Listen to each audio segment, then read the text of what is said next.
Hey y'all.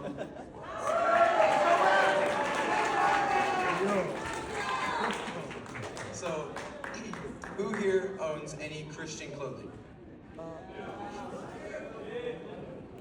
Well, I actually have a story about that.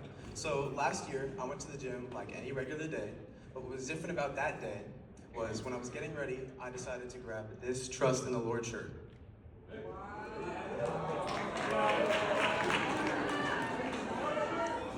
I didn't think anything of it. I just like the shirt, and I love showing things that show my faith. But as I was scanning in at the gym, the lady at the desk looked at me and she said, "I really love that shirt. I really needed to hear that today." And as she was putting my wristband on, she looked at me and she said, "You never know who you bless with what you wear." And since then, that one moment really stuck with me. You never know what someone's day looked like or what they're going through.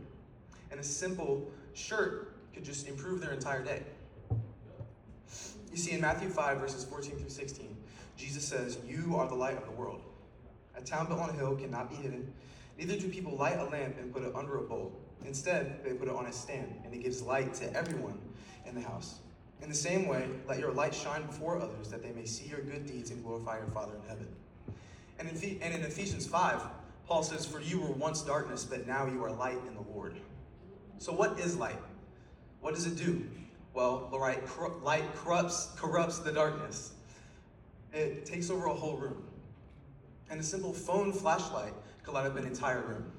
So in the same way, a small act of kindness in a dark world can light up somebody's day. Sometimes all it takes to be that light that Jesus calls us to be is just simply living.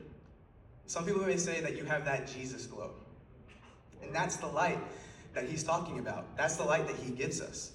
So don't try to hide your Jesus glow. Don't try to hide the light that the Lord gives us. Let it shine for others, whether it's simply saying God bless or wearing a t-shirt talking about Jesus. Now, I'm going to backtrack to verse 13, which says, "You are the salt of the earth. But if the salt loses its saltiness, how can it be made salty again? It is no longer good for anything except to be thrown out and trampled underfoot." And in Colossians 4, Paul says, "Let your conversation be always full of grace, seasoned with salt, so that you may know how to answer everyone." So what was the significance of salt in Jesus' time? Well, salt was a preservative. Now, of course, in today's day, it's just a seasoning.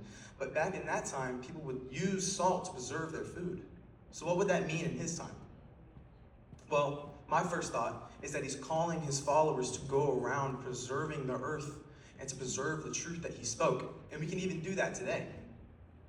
We can preserve his goodness and we can preserve his truth as they did in his time.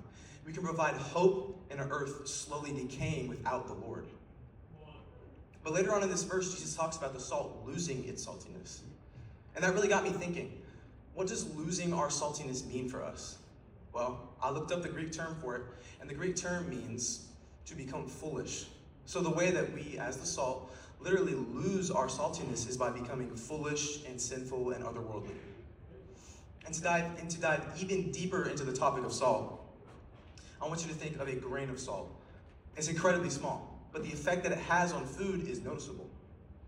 But the larger amount of salt means the larger of an effect that it has on food. In the same way, the more of us, God's holy people, or more of the salt of the earth, the bigger of an effect that we can have on the earth spreading his word. But why? Why do this? Why spread his word? Why help preserve his truth and goodness? Why be so open about your faith? Why not be afraid to share your faith? Why wear these shirts? Well, I know my why, and I know my reason, because I know what Jesus did for me. I know that he came down, I know that he died a gruesome death, and I know that he rose 3 days later. And I know that I want to proclaim my love and my faith in a God who went through all that suffering for me.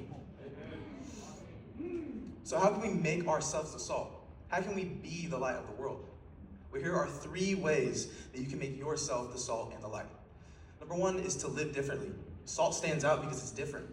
When you choose honesty, purity, and kindness in a world that often doesn't, people are going to notice. A changed life points people to Christ. Number 2 is to influence your environment. Your attitude or demeanor can change the mood in every room that you walk into. So be that person who brings light and love into every room. Number 3 is to use your platform. Whether it's your school, your sports team, your job, or your friend group, God has placed you there on purpose So use those opportunities to reflect Christ and share his word. So what can we learn from Matthew 5:13-16? We can learn that even small actions can make a big impact. A smile, a kind word, or wearing that necklace or that shirt can change somebody's day and point them toward God. We can also learn that we shouldn't hide our faith. Jesus calls us to stand out and let our light shine even when it's uncomfortable. When we live as salt and light, others don't see us, they see God. Let's go!